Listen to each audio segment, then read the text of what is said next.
Kaypiñam kachkaniriki. Runa simi rimakuqmi kani.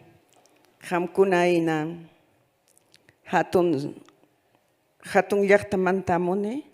Kaypichu kachkan husqu runakuna, husqu warmikuna, husqu waynakuna, husqu warmakuna. Queridas hermanas y hermanos, yo soy quechua chanca de una región de Perú, de Ayacucho, y con el perdón y las disculpas de mis hermanos Josjurunas y mis hermanas Josjuarmis, hablaré en castellano, pidiendo en primer lugar el permiso de nuestros ancestros.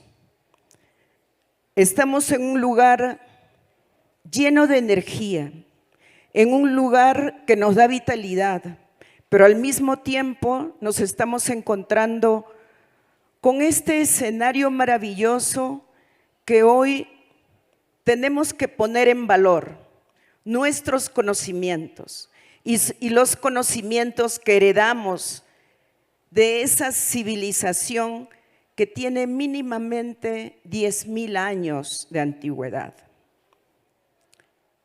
Y ver cómo esos conocimientos se ven en la hidráulica, aprovechando perfectamente el agua, la poca agua dulce, en la arquitectura, en la unión maravillosa de las piedras, en las construcciones que ustedes van a ver, y en la gran biodiversidad de productos alimenticios y medicinales.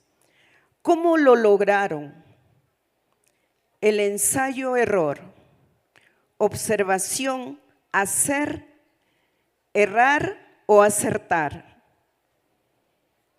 Eso es lo que hemos heredado.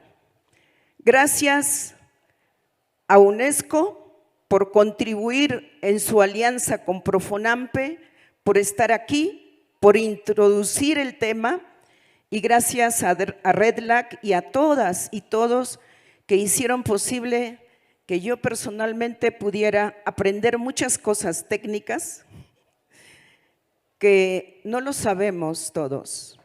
Y por ahí empiezo con el primer desafío. ¿Por qué es tan importante incluir los conocimientos indígenas en la solución de los problemas que no lo hemos creado nosotros? No lo hemos creado los indígenas ni las indígenas. Viene de otra parte del mundo y de otros intereses, pero somos las primeras comunidades, personas, familias impactadas. Y aquí pongo un ejemplo. Cuando una hermana asháninka de la selva central escucha qué es el cambio climático y por qué estamos hablando del cambio climático, que no entendemos, porque conocemos los ciclos, ¿no?, del cambio del tiempo, lluvia, menos lluvia, más lluvia, temporada de tal, temporada de la aparición de los animalitos o tiempo de hacer tal o cual cosa o de sembrar o de cosechar. Pero dicen ahora, ¿por qué se habla tanto del cambio climático? Y entonces dice, tenemos un calor tan fuerte que yo muevo el árbol de la mandarina o la naranja y se cae sola. Cuando voy a cosecharla, está seca, no ha terminado de madurar y no lo puedo vender ni comer. Ahora entiendo entonces que es impacto del cambio climático. Ah, ya. Entonces ahora nos vamos al Ande. Gracias, Avesita, por Ande y Amazonía. Yo soy andina, soy serrana, y escuchar todo lo que dijeron en estos días focalizado en los bosques, y felizmente algunas de ustedes, incluyendo los actores socioculturales en esos bosques. Me devuelve la fe, porque tengo, como Avesita lo sabe, casi 50 años de vida dedicada a esto. Me devuelve la fe porque también venimos del movimiento político de antes de los 80, donde nosotros los indígenas decíamos, nosotros no somos dueños de la tierra, nosotros pertenecemos a la tierra, pertenecemos a la madre naturaleza. Y claro, nadie nos escuchaba.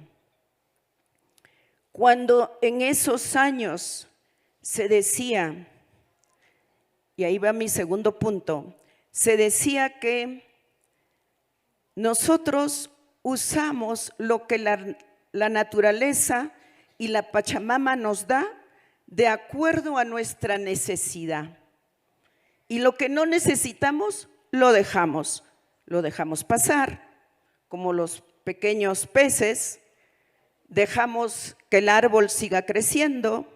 Cuando vamos a recoger las plantas medicinales, cogemos sus hojas y dejamos el tallo para que brote en la siguiente temporada.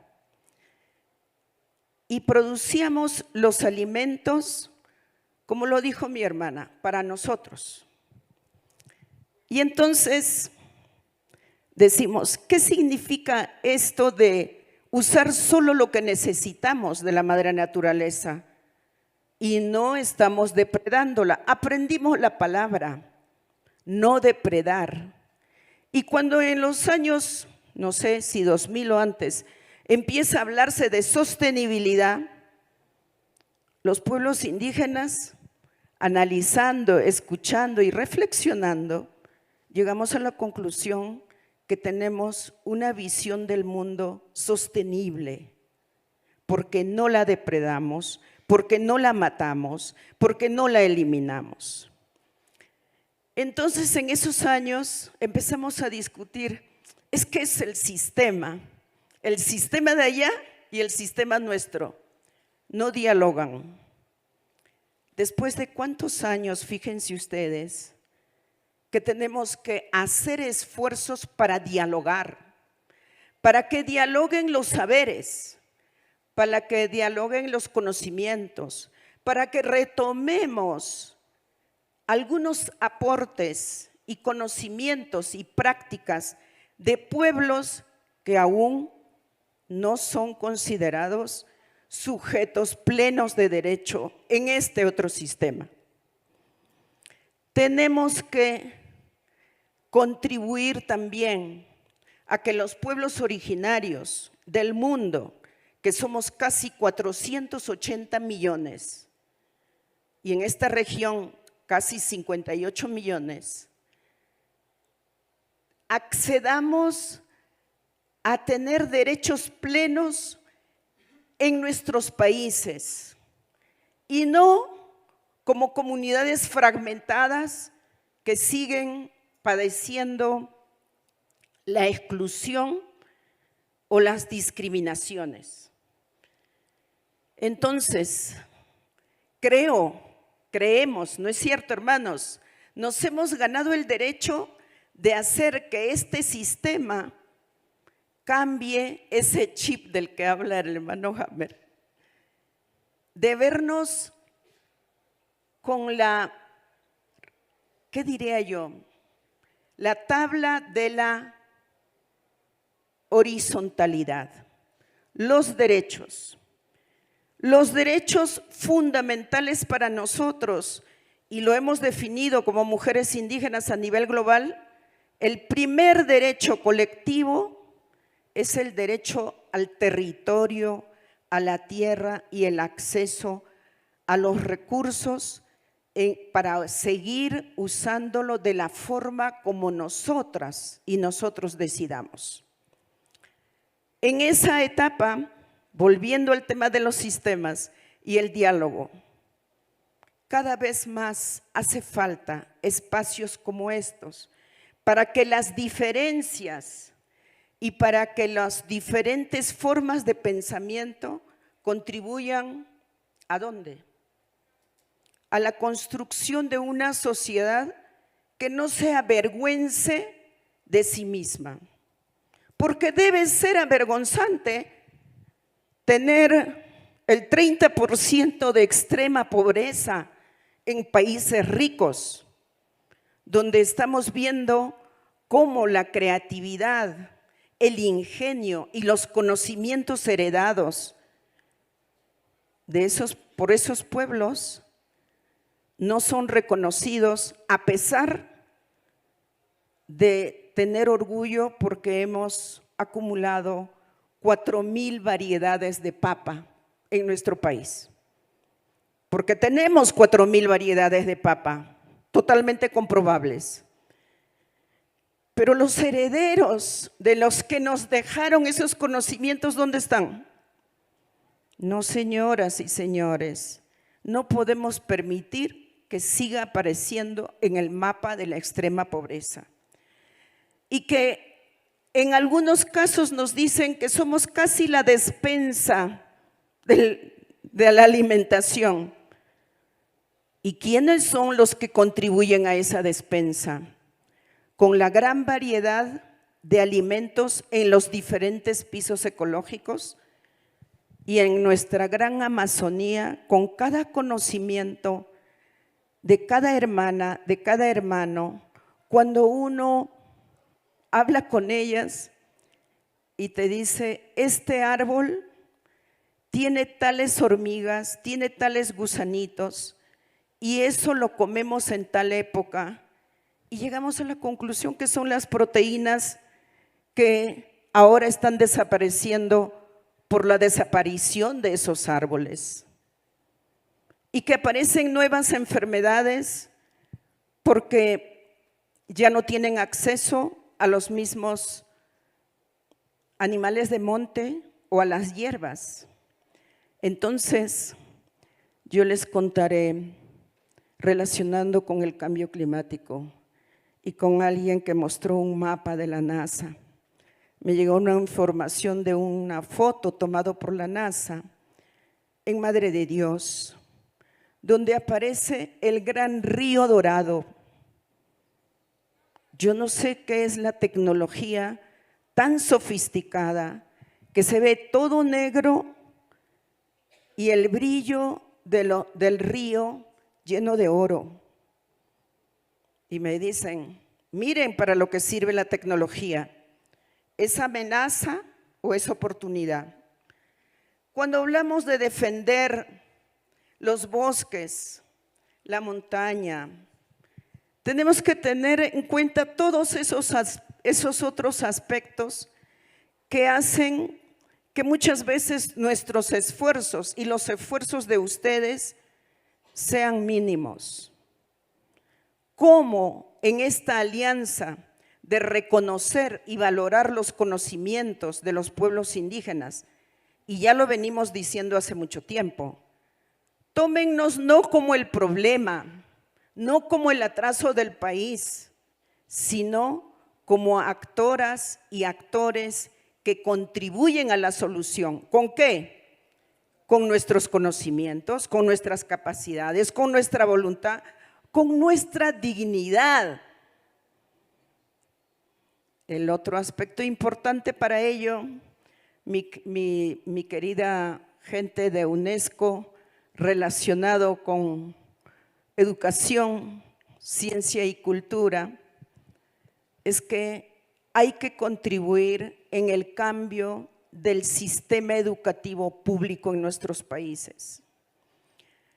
¿Por qué no estamos en la currícula de la educación pública al que yo pueda acceder monolingüe y sentirme aceptada, valorada y ver cómo la carga cultural de elementos de todo tipo que yo traigo no me valida, no nos valida el contenido educativo?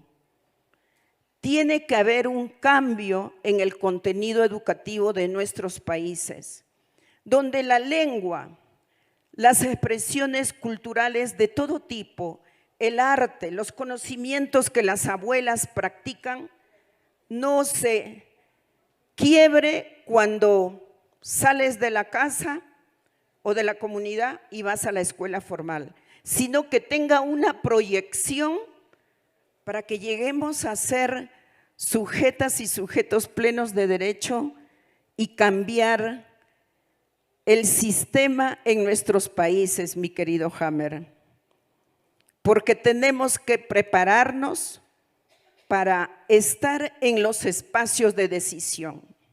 Solo nos faltan oportunidades y nos faltan espacios donde realmente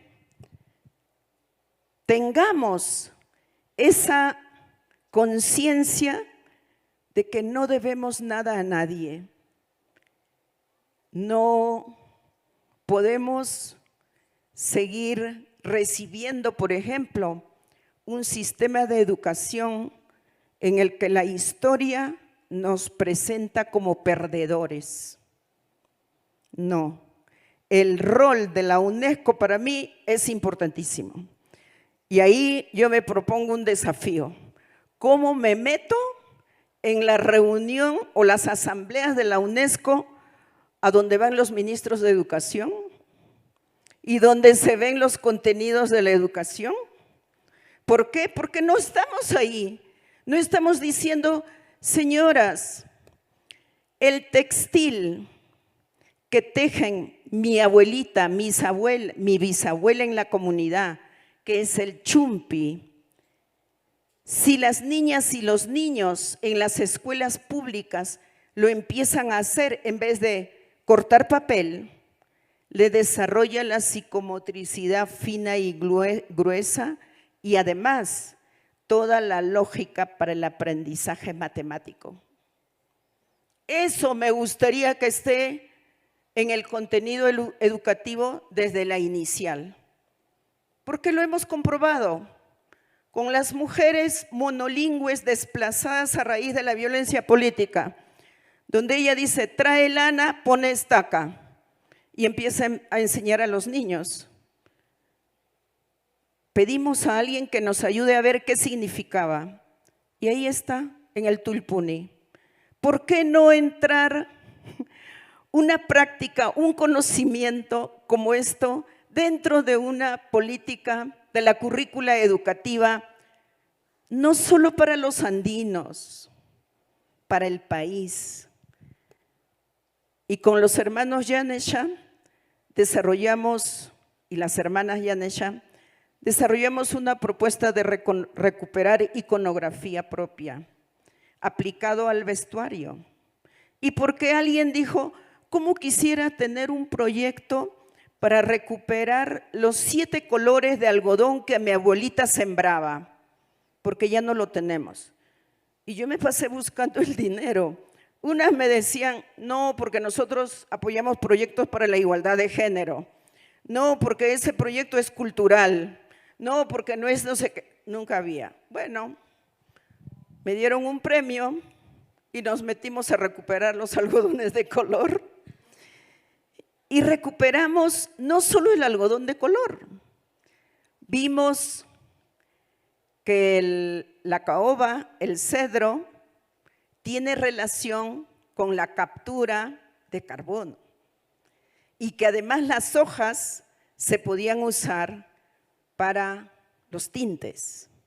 Entonces, fíjense cuánto conocimiento que se puede, como dicen mis hermanas, recuperar, fortalecer y proyectar. En este nuevo contexto es compartir, pero también respetar el origen, porque los derechos de propiedad intelectual, individual o colectivo, tienen que ser puestos sobre la mesa. Ya aprendimos los indígenas que si sacan la maca, se llevan la semilla, lo ponen en otra parte del mundo y luego nos traen a vender la maca y nuestros hermanos que producían la maca se quedan sin ingresos. Y los empresarios que exportaban maca original de Perú a Estados Unidos se quedan sin mercado. Esa es la realidad actual en Perú y pasa en muchos países. Entonces, en el Perú tuvimos la ley 28711, creo que es de propiedad intelectual. Bueno, salió el hermano Brais Pérez, con él peleábamos para que se apruebe esa ley. Luego otro escenario, peleando en el Congreso para la ley de consulta. Y yo con el hermano Pizango de AIDESEP le decía, hermano, no podemos aprobar ese reglamento, tenemos que pedir que se elabore la ley de consulta en proceso. ¿Y por qué? Porque a mí no me gustaría que vayan a una comunidad andina o amazónica donde no sabemos y no entendemos lo que nos hablan. Cuando ustedes hablan del impacto del cambio climático o el impacto de la minería en tal, no lo entendemos. Sabemos que el agua ya está sucia, sabemos que los peces, como en la película o film o documental que se llama Muerte en Sion, el río venía lleno de petróleo y los hermanos tenían que pescar un pez que les dañaba y no podían bañarse en ese río porque finalmente les salían enfermedades en la piel. Eso es lo que no queremos. Creo que finalmente la necesidad de la inversión en conocimientos indígenas, que ya no le estamos llamando tradicionales, le estamos llamando conocimientos indígenas, va a ser más bien un plus, una ganancia, para que todo lo que vaya como inversión, porque tampoco queremos regalo, no queremos un regalito, no queremos que hoy día compren una cesta, una fajita y que luego mañana no pasa nada. No, necesitamos que ustedes inviertan y nos vean como sujetas y sujetos que contribuyen al desarrollo sostenible desde un contexto sociocultural, donde lo social mejore, erradicando, por ejemplo, el embarazo no deseado en niñas, producto de violaciones, o que hayan algunas culturas indígenas que piensen que es natural que la niña tenga pareja a los 11, 12 años, porque nada de lo que vaya en contra de los derechos humanos, de las niñas, de los niños, de los hombres, de las mujeres, puede ser tradición ni tampoco práctica cultural. Así que termino esta parte porque ya viene la hora, diciéndoles esto, un conocimiento que acabo de verlo en la mañana, porque registramos cerca de 300 conocimientos en Indecopi, Quechua, Xaninca y Yanesha. Un polvito, una plantita que quita la pena. Dice, quita la pena. Y tiene su nombre en Axáninca, ¿no? Y yo decía, ¿cómo podremos saber si esta plantita también quita la pena por las frustraciones? ¿O solo será para quitar las penas de mal de amores? Bueno, hay que averiguar. Cuando el movimiento feminista dice hay que frenar el crecimiento de la familia, nosotros hablamos con las mujeres de las comunidades. Y entonces dicen, no, pero es que nosotros usamos la raíz de una planta. Entonces dijimos, bueno, ¿y qué componentes tendrá esa planta? Hay que ponerlo al laboratorio para saber qué componentes hacen que, si tú crees que podrías estar embarazada como la píldora del día siguiente, pues ya conoces esa planta, te tomas un vaso de de té de esa planta y no pasa nada, pero no. Entonces hay mucho conocimiento y que está en el escenario andino-amazónico, quiero decir yo, andino-amazónico. Amo a mis hermanos y hermanas amazónicas porque me enseñaron la dimensión del territorio y que mis hermanas andinas entendieron que tenemos que transitar a no hablar solo de la tierra, sino de tierra y territorio, porque en el territorio están las diosas y dioses montaña con quienes nos encontramos cuando estamos tristes o cuando queremos pedir algo que nos falta. Y finalmente, los Yanesha me contaron un día, mira hermana, hay un polvito que tú te pones y si vas a pasar por un sitio donde alguien no te quiere o es tu enemigo, no te va a ver. ¿Es cierto? Sí, yo lo he probado, me dijo uno. Yo me puse el polvito en mi bolsillo y pasé por ahí y no me vio. Y entonces yo pregunto, ¿qué tipo de polvito es ese? ¿Dónde? Entonces dicen algunos hombres, bueno, es un polvito que a veces nosotros lo usamos para cuando vamos a cazar, para no ser atacados por animales feroces, ¿no?